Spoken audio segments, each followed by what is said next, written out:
皆さんこんにちは、ネストリングスです。今回は新しく発売されたバイパーテイルのパーツとレオンクローのパーツを僕たちが普段使っている 3on3 デッキに組み込んでバトルしていきたいと思います。今回は私野水航とちままるで対戦していきます。よろしくお願いします。お願いします。それではやっていきましょう。行きましょう。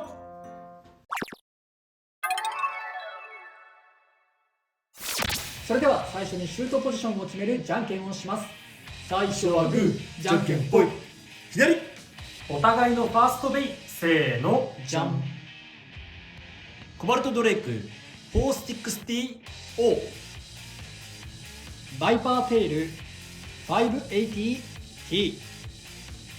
ファーストバトル、レディーセット。3、2、1、ゴーシュ。さあバイパーテイル、真ん中の方に少しずつ当たりに行きたい。よーし。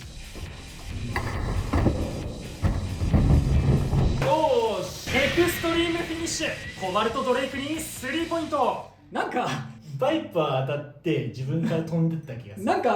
コバルトドレイクの攻撃でエクストリームフィニッシュしたって感じじゃなかったよね今。そうね。なんか自滅だったよね。重い一撃与えた感はないかな。ないよね、すんげえ綺麗に回ってるね。オーブいいじゃん。いいね。コバルトドレイクも変重心なのにね、綺麗に回るね。ね。お互いのセカンドベイ、せーの、じゃん。ナイトシールド 360B。ヘルズサイズ 560O。セカンドバトル、レディーセット。3、2、1、ゴーシュ。さあ持久戦をしたい。今日はなんかオーバーされてばっかなんだ。ちゃんと持久戦をしたい。まあこっち3ポイント取ってるからね。そうなんだよ。 1ポイントぐらいだったらちょっとさすがにナイトシールドはきついかなって思う。いやー結構飛ばされてる怖すぎる。持久力がいやー思ったより飛んだな。スピンフィニッシュ。ヘルズサイズに1ポイント。首の皮1枚。まあ1ポイント1ポイント。あと俺は1ポイント取ればいいだけだし。お互いのサードベイ、せーの、じゃん。ヘルスサイズ 560T。 ナイトシールド 360B。 サードバトル、レディーセット。3、2、1、ゴーシュ。いやーきついよ。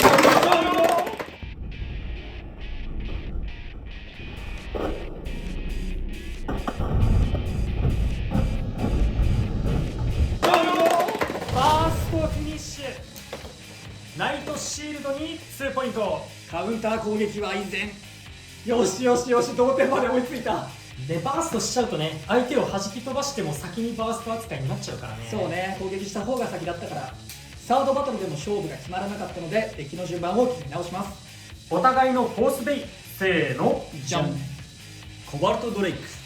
ヘルズサイズ。フォースバトル、レディーセット。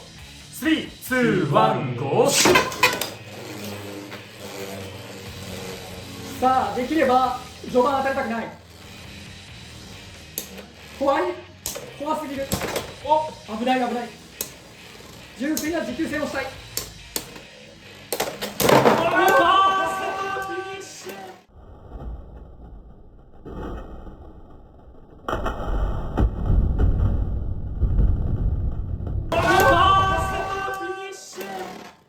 ヘルズサイズに2ポイントということで 3on3 バトルの勝者は野水航。大逆転勝利。嬉しい。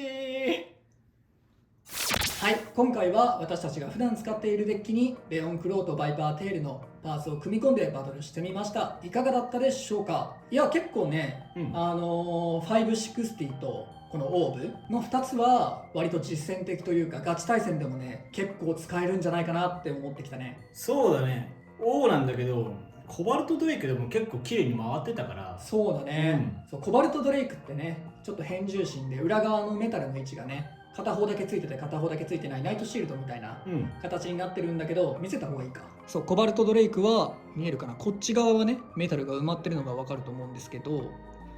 この後ろ側の上側ね、こっちはね裏のメタルの部分が見えると思うんですけど、隙間が空いてるんですよねこっちは。だからこっちが重くてこっちは軽い、変重心のブレードになってるんですね。まあその分重い一撃がそう、ブレた攻撃で攻撃力を上げるっていう感じのコンセプトになってて、だから結構ブレやすいというか、持久力に関してはちょっと劣るかなっていう印象はあるんですけど、それでもねオーブだと綺麗に回って、調整もあると思うけど、今回は結構持久力も期待できるようなカスタマイズになってたなと思います。そうだね。ただコバルトドレイクが重いせいなのか、なんかバーストしやすいのかなって、ね、正直最後のラストで思ったから。コバルトドレイクはね、下手したらね、ちょっと太いビット F とか T とか使っててもバーストする場面が見られるくらい結構バーストしやすくって、原因は多分ブレードが重すぎるからだと思うんだよね。なんて言うんだろう、バースト時代、ベイブレードバースト時代にディスクが重くてレイヤーが軽いとバーストしやすいとか、そこの重量差でね結構バーストしやすいっていう現象があったんだけど、X もね結構それに変わらずという感じで、ブレードが重すぎてラチェットが軽いと結構バーストしちゃう印象があるから、重すぎるっていうのがいい点になってないっていう。そうだね、そこがちょっとこの子の弱点かもしれない。これもね、でもパーツが増えれば今度はそのコバルトドレイクに見合う重量を持ったラチェットとかがもし出てくればその欠点は補えるから、そうだね、なんかそのコバルトドレイクがめちゃめちゃ弱いとかそういうわけじゃないけど、ちょっと今はねパーツが足りないというか、ちょっとコバルトドレイク生かすの難しいかなみたいな欠点というか不安点があるね。強いことは強いんだけども、まだ手に入らなくても大丈夫だよ。そう、全然別にコバルトドレイク持ってなきゃ大会勝てませんみたいなことは全くないから、本当にいい塩梅だと思うね。そして、今回私はね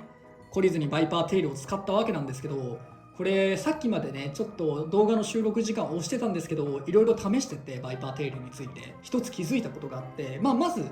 先ほどの対戦でも見た通り、こいつ自身が当たりにいて飛ぶんですよ。そうだね。そう、これは結構ねこの収録外で対戦してる時にも起こってた。そう、つぶやきさんのねヘルズサイズとかと対戦してても、なんかこいつだけ一方的に飛んでる、それも割と上に向かって飛ぶから簡単にオーバーするし簡単にエクストリームいっちゃうみたいな現象が起こるっていうので、結構そこはだいぶ弱点。飛びやすいから持久力もなくなるしオーバーも取られやすいっていうのが結構厳しいところ、そしてもう一つ、こいつのねブレードの上から当たってねこうスマッシュ場で下に下げるっていう特徴なんですが、見えますかね、これここが発火してるの分かります？ここはこのブレードの合わせるための多分ビスというかネジというかの部分が発火してるんですよ。これ1箇所だけじゃなくてここも結構発火してますし、ここもねえぐれて発火してるという感じで、ブレードで当たってるのも当たってるんですけど、それ以上にここで当たってるのがめちゃめちゃ気になる。ここって別にただの引っかかりなんですよ。別に下に下げるとかそういうのがあるわけでもなくて、なのでここで当たるのさすがに弱くないと思って、しかもメタルじゃないから別に威力があるわけでもないし、ここもねそのバイパーテールの良くないところかなと思ってて、結構こう引っかかって飛ぶとかそういうのもこれが原因なんじゃないかなと思ってて、でやっぱりさっきも見てもらって分かったんですけど、アタック力もねその当たり方によってはめちゃめちゃ低かったと思うんですよ。それもやっぱりメタル刃で当たってなくてプラスチックの位置でガツンって当たってるから、打ち負けててなんかこう弱い一撃になってるのかなって思ったんですよね。なんかそういうところが結構バイパーテール使ってて、動画の撮影前に30分40分ぐらい使っていろいろ試してみて感じたところですね。これ結構難しいですね。上から当たるっていうのがコンセプトなのに、上から当たってもこういうとこに当たっちゃうので、どう使おうかっていうのがやっぱり斜めにして、このボコボコしたこういう引っかかりで相手のラチェットに当てるとかの方がまだ使えるのかなっていう感じはしますね。そしてね、あともう一つ、それが起因してるのかわかんないんですけど、めちゃめちゃバーストします。これはさっきねつぶやきさん太郎と対戦相手になって一緒にやってもらったんですけど、対ヘルズサイズでも平気で 5,6 回、10戦中 5,6 回ぐらいの確率でバーストしてましたんで、めちゃめちゃバーストしやすいんですよ。だから仕方なくこういう T とかバーストしづらいビットを使ってて、だから結構マジでバイパーテールは重量はあるんです。重量があるからそこをなんとか活かしたいのと、この特殊な形状をね活かすっていうのは面白いんですけど、公式の打ち出してるコンセプトに文句言うのはちょっとあれかもしれないんですけど、それでやろうとするとかなり厳しいっていうのがどんどん分かってくるなっていう風に感じてますね。めちゃめちゃ難しいと思う。ね、でもおもろいベイではあるんだけど、そう、おもろいベイではある。あとね、うまく決まればマジでこのスマッシュ形状のやつが本当にうまく決まれば一方的に勝てる。ただそれがなかなかうまく決まらないのが難しいところって感じですかね。いやでもなんか使ってあげたい感はあるんですよね。重いからなんかできそうっていう。そうだね、ちょっと今後に期待したい。そう、本当に60にしてローフラットにして下を狙ってたりバースト狙うとか、そういう使い方もありかなっていう感じですね。結構難しいとは思いますけど、ゼロじゃない可能性は。あとローフラットで本当にエクストリームダッシュバーンっていう、そういう頭悪いですけど、そういう使い方だったら全然重さがあってね使えると思いますし、コバルトドレイク持ってない方にとっては多分3番目のそうだね、シャークエッジ、ドランソード、その次に来る重いベイなので、選択肢としてはやっぱりあるかなとは思ってます。なんか面白いカスタマイズとか活躍できるカスタマイズ、ぜひ皆さん見つけてみて、僕もちょっといろいろ試してみたいなと思うので、バイパーテイルちょっと難しいですが諦めずに使っていってあげれば、何かしらのいいところはあるかなと思ってます。この560とね、オーブは本当にガチ対戦でも全然使えるパーツだと思うので、ちょっとオーブはね入手が若干困難ではありますが、560はレオンクローを買うと手に入るので、あとこういうねバインダーランチャーもスターターなのでついてくるので、大会とか出たい人とかで、60のね新しいラチェットが欲しいとか、そういう方はぜひねこの560に入ってるレオンクロー買ってみるのはいいかなと思いました。ということで、この動画が良かったらグッドボタンとチャンネル登録よろしくお願いいたします。それではまた次の動画でお会いいたしましょう。バイバイ。バイバイ。